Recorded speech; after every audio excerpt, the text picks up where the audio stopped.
Selon l'ANSES, le bien-être animal, c'est l'état mental et physique positif lié à la satisfaction des besoins physiologiques et comportementaux, ainsi que les attentes de l'animal. Il est donc admis que les animaux sont des êtres sensibles, qu'ils éprouvent des émotions et qu'ils ont donc un avis sur leurs conditions de vie. Le bien-être d'un animal se fonde sur les 5 principes de liberté qui énoncent les conditions de la bientraitance des animaux. L'absence de faim, de soif et de malnutrition. L'absence de stress physique et thermique.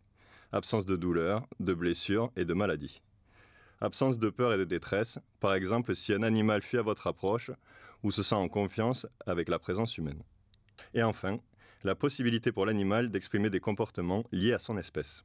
Cette définition englobe l'ensemble des animaux qui vivent sous notre dépendance, à savoir les animaux de compagnie, d'élevage, de loisirs ou de laboratoire. Prenons l'exemple d'une vache d'élevage dans un champ, d'un porc sur caillebotis et d'un chat d'appartement.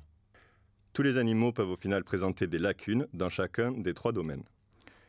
La vache peut exprimer son comportement alimentaire naturel, le porc ne peut pas fouir dans le sol, le chat est privé de chasse. Mais alors, comment évaluer le bien-être d'un animal ? Le bien-être s'évalue pour un animal dans un environnement donné. Il est donc absurde d'essayer de mettre en comparaison des animaux ne vivant pas dans le même milieu. Pour acter le bien-être d'un animal, il faut prendre en compte son environnement et, dans le cas qui nous intéresse, l'impact de l'homme dans son développement. Les 5 libertés vont permettre de décrire la situation d'un animal, mais le plus important est de connaître le point de vue de l'animal sur l'environnement dans lequel il vit.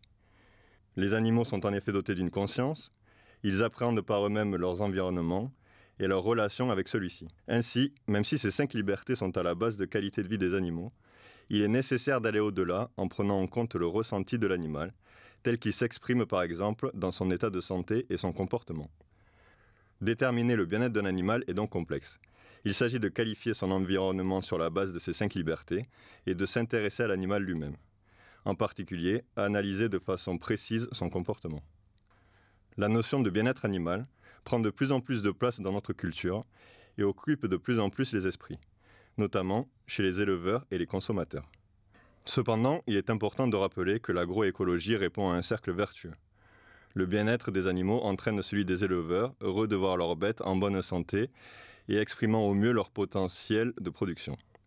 Mais également, très souvent, il coïncide avec un environnement propre dans une association agriculture-élevage, et donc une protection de celui-ci.